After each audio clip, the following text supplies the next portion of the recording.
साथियों नमस्कार, आप सभी का स्वागत है आपके अपने यूट्यूब चैनल पे। और आज हम लोग पढ़ेंगे रेलवे एनटीपीसी एलएपी और ग्रुप डी के लिए जो साइंस से कुछ पूछा जाता है उसी का 70 क्वेश्चन इंपॉर्टेंट जीके का है, जीएस है। और यह टेस्ट सीरीज जो है प्रैक्टिस सेट 7 है। तो एक सीरीज से हम बनाए हुए हैं, वीडियो को आप लोग देख सकते हैं जाकर के प्ले लिस्ट में। तो चलते हैं देर न करते हुए। मेरा नाम है अजित कुशवाहा और मैं इस समय ट्रैकमैन पद पर ड्यूटी कर रहा हूँ। तो चलते हैं क्वेश्चन पे देर न करते हुए। क्वेश्चन एक है, पानी का भारीपन किस बिल्ली के कारण होता है? सोडियम है, कैल्शियम है, पोटेशियम, नाइट्रोजन है। तो यह इसका आंसर बी सही होगा। जो पानी का भारीपन होगा उसमें कैल्शियम के बिल्ली के कारण होता है।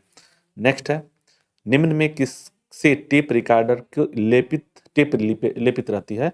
नीला थोथा है, फेरोमैग्नेट चूर्ण है, और जिंक ऑक्साइड है और पारा है।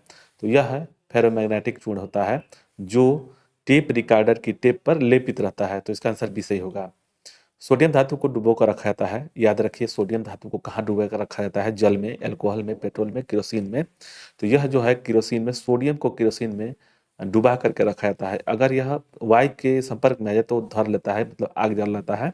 तो इसका आंसर क्या हो जाएगा? डी होगा। जो सोडियम धातु जो होता है वो केरोसिन में रखा जाता है। यूरिया का रासायनिक नाम है, यूरिया देखिए, यूरिया का रासायनिक नाम क्या है? तो वह कार्बामाइट है। तो इसका आंसर सी सही होगा। वह तत्व जो ऑक्सीजन से प्रतिक्रिया नहीं करता है वो कहलाता है? क्या कह रहा है कि जो ऑक्सीजन से प्रतिक्रिया नहीं करता है वह क्या कहलाता है? क्लोरीन है, आयोडीन है, हीलियम है, नाइट्रोजन है। तो इसका आंसर 5 का आंसर हो जाएगा, आयोडीन हो गया, बी सही है। ठीक है। निम्न में कौन सा सबसे हल्की हल्की गैस है? याद रखिएगा, पूछता है निम्न में सबसे हल्की गैस कौन सी है? तो नाइट्रोजन है, हाइड्रोजन है, अमोनियम है, कार्बन डाइऑक्साइड है। तो इसका आंसर हाइड्रोजन हो जाएगा। ये सबसे हल्की गैस है। तो इसका आंसर बी सही होगा। मरकरी को किस धातु के पात्र में रखा जा सकता है? मरकरी को किस धातु के पात्र में रखा जा सकता है? तो यह है लोहा में। इसका आंसर सी सही होगा। नेक्स्ट है, निम्न में कौन जल से हल्का होता है? जल से हल्का होता है इसमें से जल से हल्का कौन होता है? Aluminium, sodium, magnesium, manganese. तो इसका आंसर बी सही होगा। सोडियम जो है जल से हल्का होता है। सामान्य ट्यूबलाइट में कौन सी गैस होती है? जो सामान्य जो ट्यूबलाइट हमारे घर में बरता है उसमें कौन सा गैस होता है? इसका आंसर क्या होगा? तो यह इसमें होता है आर्गन के साथ मरकरी वेपर होता है। इसका आंसर सी सही होगा। 10 है कि मिल्क ऑफ मैग्नेशिया क्या है? मिल्क ऑफ मैग्नेशिया क्या है? ऑप्शन है, मैग्नीशियम कार्बोनेट है, सोडियम बाइकार्बोनेट है, कैल्शियम हाइड्रोक्साइड है, मैग्नीशियम हाइड्रोक्साइड है। तो इसका आंसर डी सही हो जाएगा, जो मैग्नीशियम हाइड्रोक्साइड है। क्वार्टज किससे बनता है? इसका आंसर क्या होगा? क्वार्टज किससे बनता है? कैल्शियम सल्फेट से या कैल्शियम सिलिकेट से? ऑप्शन सी है को सोडियम सल्फेट से, और डी है सोडियम सिलिकेट से। तो इसका आंसर हो जाएगा 11 का बी हो जाएगा, कैल्शियम सिलिकेट से होगा। सोने के आभूषण बनाने में किस धातु को मिश्रित किया जाता है? यह कई बार रिपीट हो रहा है। यह कापर होता है इसमें। देखिए, जिंक है, आयरन है, सिल्वर है, कापर है। तो तांबा का प्रयोग किया जाता है। तो इसका आंसर कापर हो जाएगा। इंग्लिश में कापर बोलते हैं तांबा को। पोर्टलैंड सीमेंट का आविष्कार किसने किया था? पोर्टलैंड सीमेंट का आविष्कार किसने किया था? तो इसको जोसेफ आस्पिडीन ने दिए थे, मतलब के आविष्कार किए थे जोसेफ आस्पिडीन ने। भारी धातु है, सबसे भारी धातु ओस्मियम है। और उसके बाद से आगे चलेंगे। लहसुन एवं गंध में लहसुन और प्याज के गंध किसके कारण होता है? Sodium, potassium, chlorine, lithium. तो इसका आंसर हो जाएगा 15 का बी हो जाएगा, पोटेशियम। नेक्स्ट है, हाइड्रोकार्बन का प्राकृतिक स्रोत क्या है? हाइड्रोकार्बन का प्राकृतिक स्रोत क्या है? कच्चा तेल है, जीव भार है, कार्बोहाइड्रेट है, कोयला है। तो इसका आंसर हो जाएगा डी, कोयला है। हाइड्रोकार्बन का प्राकृतिक स्रोत जो है वह कोयला है। किस गैस का प्रयोग सिगरेट लाइटर में प्रयोग होता है? याद रखिए, किस गैस का प्रयोग लाइटर में प्रयोग किया जाता है? तो इसका आंसर होता है ब्यूटेन। और सिलेंडर में ब्यूटेन और प्रोपेन का प्रयोग किया जाता है। आगे, सिरका किसका जलीय विलयन है? सिरका जो है किसका जलीय विलयन है? एसिटिक अम्ल होगा। इसका आंसर 18 का डी होगा। पनीर निम्न में किसका उदाहरण है? पनीर निम्न में से किसका उदाहरण है? जेल, इमल्सन, सोल और फोम। जो पनीर है वह किसका उदाहरण है? तो वह जेल का है। इसका आंसर ऐसे ही होगा। सिरका का रासायनिक नाम है, जो सिरका है, विनेगर का रासायनिक नाम क्या है? ब्यूटानोइक एसिड है, एथानोइक एसिड है, मेथानोइक एसिड है, प्रोपेनोइक एसिड है। तो इसका आंसर बी सही होगा, एथानोइक एसिड है। आगे हम लोग देखेंगे, पेट्रोल एक मिश्रण है, किसका है? एल्केन का, एल्कीन का, एल्काइन का, हाइड्रोकार्बन का। तो यह जो है, जो 21 का आंसर क्या हो जाएगा, 21 का डी होगा। हाइड्रोकार्बन का एक मिश्रण होता है पेट्रोल। पॉलीथीन प्राप्त होता है कहाँ से, मतलब कि पॉलीथीन प्राप्त होता है, वह प्राप्त होता है एथिलीन के बहुलीकरण से। एथिलीन के बहुलीकरण से किस संश्लेषित रेशा को कृत्रिम सिल्क के नाम से जाना जाता है? किस संश्लेषित रेशा को कृत्रिम सिल्क से जाना जाता है? काटन है, रेयान है, टेरिलीन है या नायलॉन है? तो इसका आंसर क्या हो जाएगा, रेयान हो जाएगा। इसका आंसर बी सही होगा। नायलॉन है एक पॉलीमाइड पॉलिस्टर, पॉलीएथीन, पॉलीथिलीन और पॉलियोप्रोपिलीन। तो नायलॉन जो है वह है पॉलीएमाइड होता है। इसका आंसर ये सही होगा। कार्बन का क्रिस्टलीय रूप है, जो कार्बन है उसका क्रिस्टलीय रूप क्या है, काजल है, लकड़ी का कोयल है, कोयला होगा यहाँ पे, लकड़ी का कोयला होगा, और एंथ्रासाइट होगा या हीरो होगा। तो 25 का आंसर हीरा हो जाएगा। जो कार्बन का क्रिस्टलीय रूप दो ठे हैं, एक होता है यह ग्रेफाइट होता है, ग्रेफाइट होता है, और दूसरा होता है हीरा। ठीक है। आगे, कांच किसका मिश्रण होता है? जो कांच है वह किसका मिश्रण होता है? तो वह होता है बालू और सिलिकेट का। इसका आंसर सी सही होगा। जो कांच है बालू और सिलिकेट का मिश्रण होता है। डायनामाइट में मुख्य रूप से पाया जाता है, जो डायनामाइट है उसमें मुख्य रूप से क्या पाया जाता है, तो वह नाइट्रोग्लिसरीन होता है। 27 का आंसर सी सही होगा। जो डायनामाइट में होता है वह होता है नाइट्रोग्लिसरीन, और इसकी खोज किसने की थी, तो अल्फ्रेड नोबल ने इसका डायनामाइट की खोज की थी। किस अम्ल में ऑक्सीजन नहीं होता है? किस अम्ल में ऑक्सीजन नहीं होता है? तो O2 यानी कि O2 नहीं होगा। H2 H2SO4 होता है। H2SO4 नाइट्रिक अम्ल, हाइड्रोक्लोरिक अम्ल HCl होता है ये। तो इसमें कह रहा है कौन से में ऑक्सीजन नहीं होता है? तो इसका आंसर सी सही होगा, HCl में नहीं होता है। शौचालय में उपयोग किए जाने वाले, यह किए जाने वाले होगा, जाने वाले दुर्गंधनाशकों में होता है। शौचालय में उपयोग किए जाने वाले दुर्गंधनाशकों में होता है बोंजाल, बेंजील, थैलिक एसिड, इनमें से कोई नहीं। तो वह होता है बेंजीन। इसका आंसर भी सही होगा। आगे देखेंगे, वेल्डिंग में इस्तेमाल की जाने वाली गैस में क्या होता है? जो वेल्डिंग की जो इस्तेमाल किया जाता है उसमें गैस क्या होता है? ऑक्सीजन, आर्गन, ऑक्सीजन और एसिटिलीन, ऑक्सीजन और हाइड्रोजन, एसिटिलीन और नाइट्रोजन। तो जो वेल्डिंग में जो उपयोग में ली जाने वाली गैस होती है वह कौन सा होता है, क्या होता है? तो ऑक्सीजन और एसिटिलीन होता है। इसका आंसर बी सही होगा। पृथ्वी की परपटी में निम्न में से कौन सा तत्व सबसे अधिक पाया जाता है?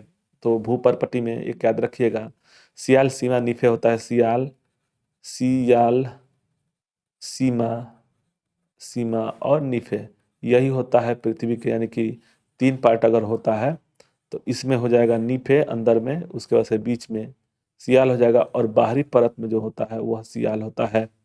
तो इसमें सियाल क्या है, सिलिकॉन और एल्युमिनियम होता है। तो यह पूछ रहा है कि भूपरिपटी सबसे अधिक पाया जाने वाला तत्व कौन सा है, मतलब कि पाया जाता है। तो यह हो जाएगा सी, एल्युमिनियम होगा। इसका सी सही होगा। अग्निशामक में से निकलती है, अग्निशामक से निकलता है क्या? तो वह निकलता है कार्बन डाइऑक्साइड। इसका आंसर सी सही होगा। रबड़ को मजबूत और उछाल लायक बनाने के लिए निम्न में से इनका क्या मिलाया जाता है? रबड़ को मजबूत और उछाल लायक बनाने के लिए इनमें क्या मिलाया जाता है? पेट्रोलियम जेली होता है, सल्फ्यूरिक अम्ल होता है, सल्फर होता है, स्पंज होता है। तो इसमें सल्फर मिलाया जाता है। इसका आंसर सी सही होगा। कि कच्चा एल्युमिनियम जो होता है किस नाम से जाना जाता है? तो बॉक्साइट के नाम से जाना जाता है। इसका आंसर भी सही होगा। जो है कच्चा एल्युमिनियम किस नाम से जाना जाता है? तो उसका बॉक्साइट होगा। इसका आंसर बी सही होगा। आवर्त सारणी में डब्लू अक्षर किस तत्व को दर्शाता है? जो आवर्त सारणी डब्लू है उस पर किस तत्व को दर्शाता है? तो वह दर्शाता है टंगस्टन को। डब्लू को टंगस्टन के से दर्शाते हैं। कार्बन डाइऑक्साइड की मात्रा कितनी मात्रा में वायुमंडल में रहती है? मतलब कि कार्बन डाइऑक्साइड है जो वायुमंडल में कितनी मात्रा में रहती है? 0.3 है, 3%, 0.03, 0.3 और 0.003। तो इसका आंसर क्या हो जाएगा, बी हो जाएगा। 0.03 होता है। इसका आंसर बी सही होगा। परमाणु का द्रव्य व्यक्त किया जाता है, जो है परमाणु का द्रव्य जो है मापा जाता है किस में? तो यह पीएमयू में मापते हैं। इसका आंसर सी सही होगा। कारक न्यूट्रॉनों की संख्या क्या होगी? 92 238 में न्यूट्रॉनों की संख्या कितनी होगी? ठीक है। तो इसका आंसर 92 होगा, 238 होगा, 146 होगा, 330 होगा। तो इसका आंसर 38 का सी सही हो जाएगा, 146। न्यूट्रॉनों की जो संख्या होती है इन दोनों का अंतर होता है, यानी कि 238 और माइनस में 92 घट जाएगा तो कितना हो जाएगा? यह हो जाएगा 6, और 23 में से 9 जाएगा तो यह हो जाएगा 14, 146। इन दोनों का अंतर होता है, न्यूट्रॉनों की जो संख्या होती है यह 92 और 338 का अंतर होगा 146। मनुष्य के लिए हानिकारक विकिरण है कौन सा? तो इसका आंसर क्या होगा? अल्फा किरणें, बीटा किरणें, गामा किरणें, पराबैंगनी किरणें। तो मनुष्य के लिए सबसे घातक जो होता है गामा किरण होती है। इसका आंसर सी सही होगा। 40 है कि पेट्रोलियम पेट्रोलियम किसका जटिल मिश्रण होता है? जो पेट्रोलियम होता है किसका जटिल मिश्रण होता है? तो वह प्रोपेन और ब्यूटेन का जटिल मिश्रण होता है। इसका आंसर ए सही होगा। गोबर गैस संयंत्र का आविष्कार किसने किया था? जो गोबर गैस का संयंत्र का आविष्कार किसने किया था? तो यह इसका आंसर होगा सीबी देसाई ने किया था। इसका आंसर ए सही होगा। साबुन के साथ तत्परता से झाग न बनाने वाला जल है। साबुन के साथ तत्परता से झाग न बनाने वाला जल है, मृदु जल है, प्राकृतिक जल है, खनिज जल है, कठोर जल है। तो इसका क्या आंसर हो जाएगा? तो इसका आंसर हो जाएगा कठोर जल होता है। आगे, निम्न में कौन सी गैस का उष्मांक जो होता है सर्वोच्च होता है? Butane, biogas, hydrogen, methane. तो इसका आंसर ए सही होगा, ब्यूटेन हो जाएगा। किस अम्ल का उपयोग सीसा संचायक बैटरी में किया जाता है? जो सीसा संचायक बैटरी होती है उसमें किस अम्ल का प्रयोग किया जाता है? ऑप्शन ए है कि सल्फ्यूरिक अम्ल है, बी है हाइड्रोक्लोरिक अम्ल है, या सी है नाइट्रिक अम्ल है, या एसिटिक अम्ल है। तो 44 का आंसर क्या हो जाएगा? ये होगा सल्फ्यूरिक अम्ल होता है। नेक्स्ट देखेंगे, अम्ल वर्षा किनके पर्यावरण प्रदूषण से बनता है? जो अम्ल वर्षा होती है किसके पर्यावरण प्रदूषण से बनता है? तो इसमें नाइट्रस ऑक्साइड एवं सल्फर डाइऑक्साइड है, ओजोन और कार्बन डाइऑक्साइड है, कार्बन मोनोऑक्साइड और कार्बन है, कार्बन डाइऑक्साइड और नाइट्रोजन है। तो 45 का आंसर क्या हो जाएगा? ये होगा। जिसमें ये सल्फर डाइऑक्साइड जो होता है इसको ध्यान रखिएगा, जहाँ पे ये रहेगा वही होगा, नाइट्रस ऑक्साइड और सल्फर डाइऑक्साइड होता है। जल की संशुद्धि में से कौन सा रसायन प्रयुक्त होता है? मतलब कि संशुद्धि के लिए, जल के संशुद्धि के लिए किस रासायनिक का प्रयोग में लाया जाता है? ऑप्शन है कि पोटेशियम सल्फेट है, ऑप्शन बी है पोटेशियम परमैंगनेट है, और ऑप्शन सी है कि सल्फ्यूरिक अम्ल है, और ऑप्शन डी है कि नाइट्रिक अम्ल है। तो 46 का आंसर बी हो जाएगा, पोटेशियम परमैंगनेट है। इसका आंसर बी सही होगा। हवा का वाष्प घनत्व होता है, जो हवा है उसका वाष्प जो घनत्व कितना होगा? तो यह है 14.4 है, मतलब कि 14.4 है। इसका आंसर डी सही होगा। पानी और चाक के मिश्रण के पृथक किया था, मतलब कि पानी और चाक का खड़िया जो है उसका मिश्रण है, उसको कैसे पृथक किया जा सकता है? अवसादन द्वारा, वाष्पन द्वारा, आसवन द्वारा, निस्यंदन द्वारा। तो निस्पंदन द्वारा। तो इसका आंसर क्या हो जाएगा? 48 का ए सही होगा, अवसादन के द्वारा उसको पृथक किया जा सकता है। माइका क्या है? माइका विद्युत का कुचालक है, ताप का सुचालक है, ताप का कुचालक है, और विद्युत का सुचालक है। तो क्या होगा? माइका क्या है? तो वह है विद्युत का कुचालक होता है, कुचालक। आगे, शुद्ध जल का क्वथनांक फ़ारेनहाइट स्केल में क्या होगा? बहुत ही इंपॉर्टेंट क्वेश्चन है, इसको कई बार हम बताए हुए हैं। देखिए, शुद्ध जल में क्वथनांक जो होता है फ़ारेनहाइट में कितना होगा? तो इसको देखिए, शुद्ध जल का जो होता है, जो सेंटीग्रेड में जो होता है, सेंटीग्रेड में सी में होता है 100 सेंटीग्रेड होता है, 100 डिग्री सेल्सियस सेंटीग्रेड होता है। अब इसको फ़ारेनहाइट में चेंज करना होगा। तब कैसे? इसका सूत्र होता है सी माइनस 0 100/100, और फ़ारेनहाइट का होता है एफ माइनस 32/180। ये इसी पे निकालते हैं तो ये जीरो, मतलब कि यहाँ सी कितना हो गया? 100/100, इसे कट जाएगा तो एफ बराबर में एफ 32, और बराबर में यह इधर आ जाएगा तो यह आ जाएगा 180। तब इसको जब हम यहाँ पे लेकर आएंगे तो ये 180 हो जाएगा ना, तो यह जब इधर जाएगा तो यह बराबर कितना हो जाएगा? 212 डिग्री सेल्सियस होता है फ़ारेनहाइट में, सेल्सियस नहीं फ़ारेनहाइट में होता है। तो इसका आंसर डी सही होगा।